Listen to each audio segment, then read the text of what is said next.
আল্লাহর হাবিব বলেন, যেই ব্যক্তি কোনো একজন রুগীকে অজু করে সুন্দরভাবে সওয়াবের নিয়তে একজন ভাইকে দেখতে যাবে, অসুস্থ একজন রুগীকে দেখতে যাবে, আল্লাহ তাআলা তার জন্য জান্নাতে একটা স্পেশাল একটা ঘর বরাদ্দ করে দিবে। আরো জোরে বলেন আল্লাহু আকবার।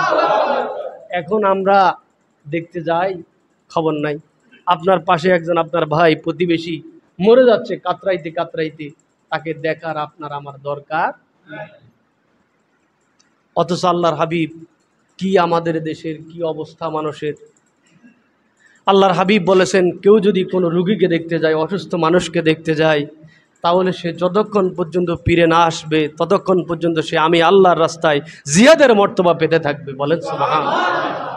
আরো জোরে বলেন আল্লাহু আকবার। প্যারা হাজিরিন, আল্লাহর হাবিব সাইয়্যিদুল মুরসালিন রহমাতুল লিল আলামিন মুহাম্মদুর রাসূলুল্লাহ সাল্লাল্লাহু আলাইহি ওয়াসাল্লাম আমাদের জন্য কত পন্থা কত রাস্তা দিয়েছেন আমরা যেন মুক্তি পেতে পারি, আমরা যেন মুক্তি পেতে পারি। সুবহানাল্লাহ বলেন, আরো জোরে বলেন আল্লাহু আকবার। 2 নম্বর, রোগীকে দেখতে যাওয়া। ভুলে গেছেন আপনারা? মুসলমানের প্রতি মুসলমানের হক কয়টা? 5টা। অন্য হাদিসে 6টা, আরেক হাদিসে 6টার কথা আছে, এই হাদিসে আসছে 5টা। 1 নম্বর হলো সালাম। 1 নম্বর কি? সালাম। 2 নম্বর ওয়াইয়াদাতুল মারিদ, অসুস্থ হলে আপনার ভাইকে দেখতে যাবেন। এটা হোক হিন্দু হতে পারে, বৌদ্ধ হতে পারে, খ্রিস্টান হতে পারে, ইহুদি হতে পারে, কারণ পৃথিবীতে একমাত্র একটাই সংবিধান, একটাই ধর্ম। Islam is not religion, but Islam is dynamic scientific code of complete life. Islam এমন এক মানব সত্য ধর্ম, মানব জীবনের বিজ্ঞানসম্মত একমাত্র ধর্ম। ইসলাম নিছক কোনো ব্যক্তি সহিংসমূলক ধর্ম নয়, এটা এই ধর্মের মধ্যে সকল ধর্মের নিরাপত্তা রয়েছে। বলেন না সুবহানাল্লাহ। আরো জোরে বলেন না আল্লাহু আকবার। পৃথিবীতে একমাত্র বিজ্ঞানসম্মত ধর্মের নামটার নাম কি? ইসলাম। জোরে বলুন না কি নাম? ইসলাম। যে ইসলাম আল্লাহ ধারক বাহক দিয়েছেন মুহাম্মদুর রাসূলুল্লাহ সাল্লাল্লাহু আলাইহি ওয়াসাল্লাম। প্যারা হাজিরিন, তার মানে হলো 2 নম্বর, আপনি অসুস্থ হবে তাকে দেখতে যেতে হবে। এই দেখাটা ইবাদতের মধ্যে গণ্য হবে। বলেন না সুবহানাল্লাহ। এরপরে নবীজি বলেন ওয়াইতাবাউল জানায়েজ। নবীজি বলেন আজকে আমরা কি করি? আমরা বলি জানাজা ফরজে কিফায়া, জানাজা ফরজে কিফায়া, 2-4 জন আদায় করে দিলে হয়ে যাবে। এটা তো বিধান বুঝলাম, কিন্তু যে ব্যক্তি আদায় করলো তাই সেই সওয়াব পেল, আপনি তো সেই সওয়াবের ভাগীদার হবেন না। হুকুম ঠিক থাকবে, কিন্তু সওয়াব তো যে যাবে সে পাবে, যে জানাজায় শরীক হবে না সেই সওয়াব পাবে না। এই জন্য আল্লাহর হাবিব বলেন যেই ব্যক্তি কোনো মুসলমানের জানাজায় শরীক হলো, শরীক হয়ে জানাজার নামাজ আদায় করলো, ওই ব্যক্তি একটা উহুদ পরিমাণ সম পরিমাণ সওয়াব আল্লাহ তার আমল নামায় লিখে দিবে। জোরে বলেন না সুবহানাল্লাহ। সুবহানাল্লাহ বলেও সওয়াব আছে, গুনাহ নাই। এই জন্য শুধু কপাল ঢুকায়া ঘুমাইলে কাম হবে না, একটু বলেন না সুবহানাল্লাহ।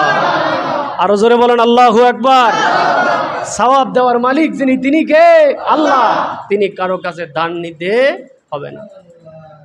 শুধু তাই না, যে ব্যক্তি জানাজায় শরীক হলো, জানাজার নামাজ আদায় করলো, মৃত ব্যক্তির পিছনে পিছনে কবর পর্যন্ত গেল, তার দাফন সম্পন্ন করলো, আল্লাহর হাবিব বলেন ওই ব্যক্তিকে আল্লাহ তাআলা, ওই মুসলমানকে আল্লাহ তাআলা 2টা উহুদ পরিমাণ সম পরিমাণ সওয়াব আল্লাহ তার আমল নামায় লিখে দিবে। জোরে বলুন আল্লাহু আকবার। তাহলে কয়টা হলো? জোরে বলুন না কয়টা?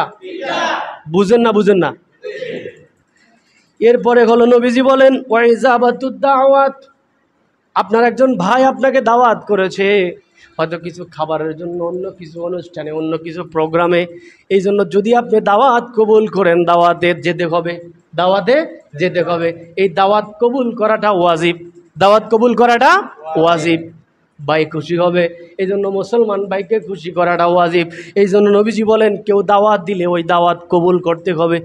সুবহানাল্লাহ বলেন। এরপরে 5 নম্বর হলো ওয়াতাশমিতুল আতিস। নবীজি বলেন একজন যখন হাসি দেয় আলহামদুলিল্লাহ বলে, কি বলে? আলহামদুলিল্লাহ।